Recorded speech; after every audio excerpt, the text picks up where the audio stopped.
What's up, bro? We got a lot to talk about. We got very good games on last night, but we got a few things to touch on. First of all, the Bucks Nets game. Giannis is by far the best player in this league. He is going to go down as a top 5 player of all time, possibly the GOAT. He's just so good. This man has a complete game. His 3-point shooting is like, his locking is like getting better. Obviously, he's not going to shoot amazing every night. Obviously not, but he's just so dominant. Such a good playmaker. So aggressive. That's what makes him good. He's always attacking. He's like the complete opposite of something else we're going to talk about. But yeah, don't even talk much about Giannis. You all know. Bucks are a legitimate good team. He can easily win MVP and Finals MVP this year. We'll find out. Oh, but Ben Simmons, it's a shame to see, to be honest, some guy who, rookie first 2 years was looked at as this guy who could, be the face of the league. This is his future league. Kind of what we expect, he is what we expect Giannis to be. Like, we all thought he was going to be a Giannis type player, a Giannis stopper, Giannis nearly have 50. But it is a shame to see this man's game has regressed so hard since he received that max contract, which is, is now the worst contract in the whole league.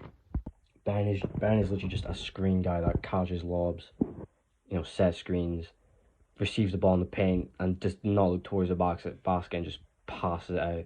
You literally have Kyrie Irving screaming at Ben to shoot the ball.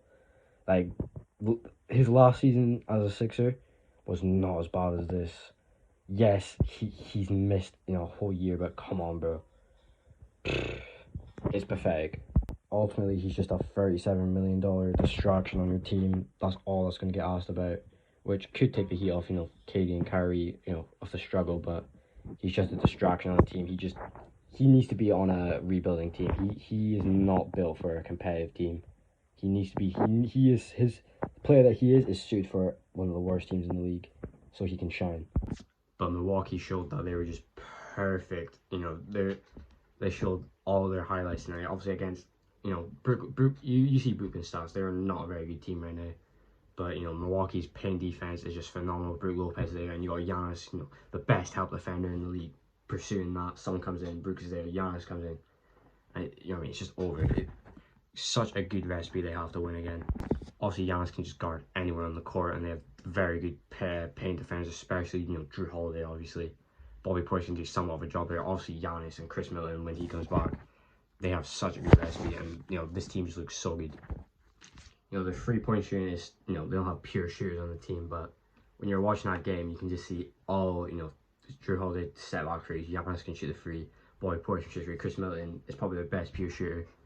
They have obviously no pure shooters, but they can make threes easily, and that's definitely going to help them win this year. Yeah, I think the Lakers and Nets are in quite, the same situation as two superstars with just a terrible third star. It's crazy how similar they are in situations. KD right now is probably regretting the choice of just not, like, if I'm KD, I'm so upset because a few months ago you have this in your mind, you'll never play for the Nets game. Here you are in the mud with them, with Ben fucking Simmons in your team and Steve Nash as your coach. You will never, for the next few years, you will never win a championship with Steve Nash as your coach. Never. Moving on to the Sixers, and man, we are terrible, man. I can't. He told me to be 1-4 for the first 5 games. I'd laugh at you, but mate, I'd be surprised. I bet we'd go 5-0 right. It's crazy how this has happened. Obviously, our defense. I can't believe. Like, I remember, start of this before I started seeing players like, yeah, defense. It's like, oh fuck, we're gonna miss on the offense. But it's like our big three are averaging at least 20. Our big threes, their season stats looking very good, but our defense, man, is horrible. Like, it's so clear when, there's always, like, most of the plays, there's a man open. Every time, most of the time we conceded a bucket is because there's a man open due to poor rotation and, bad transition defense. It's crazy how it's happening. I did not expect this, but we need to be better, so much better. we ain't making the second round playing like this. Doc Rivers, I think, it's just being a dead horse at this point. He's such a shit coach. That man is a clown. Here's a clip of his offense.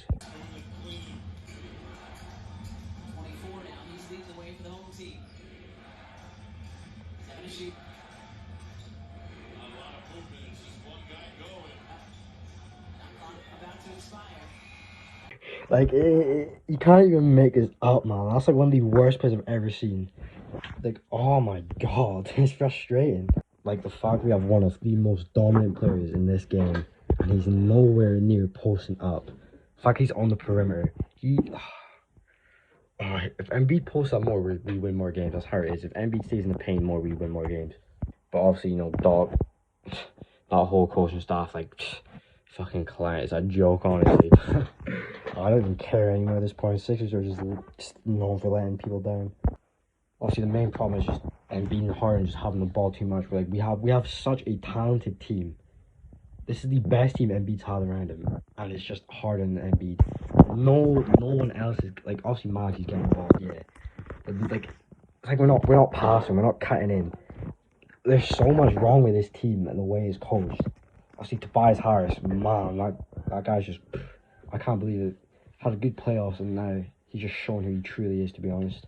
Man has 5 shot attempts. In no world should not one more time this season should PJ Tucker have more shot attempts than Tobias Harris.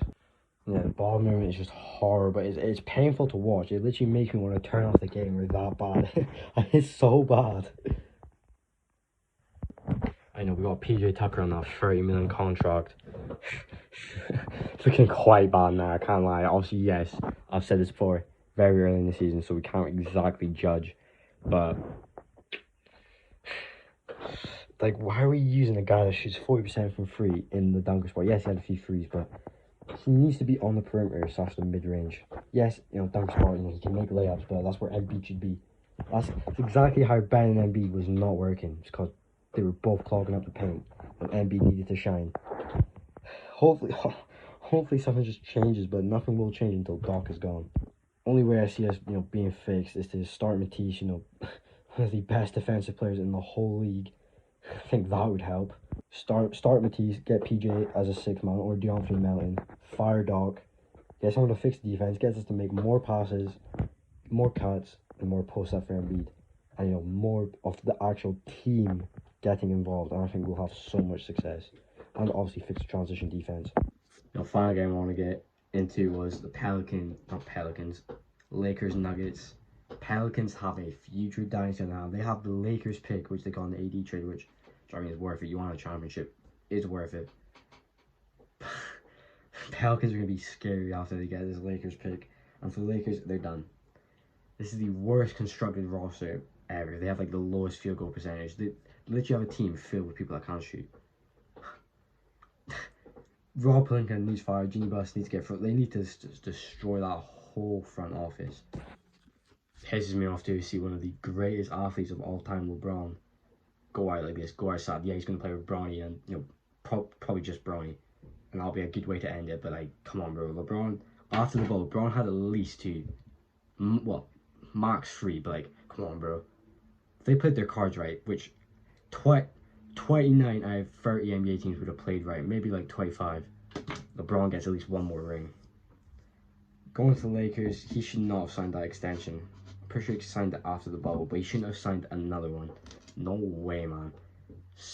One of the worst decisions of his career is to sign that Lakers extension, and obviously for the Russell Westbrook trade, which, do you know what I mean? I'm not putting any blame on LeBron. It's all the Lakers front office. Yeah, it's a good win for the Nuggets, so good for their confidence. I think they're 3-2 now. Jokic is just so good to watch, man. Jokic is the smoothest player of all time. I don't care. That man does the craziest passes ever and makes them look so smooth. Definitely an MVP conversation this year. He definitely will be such a smooth player to be.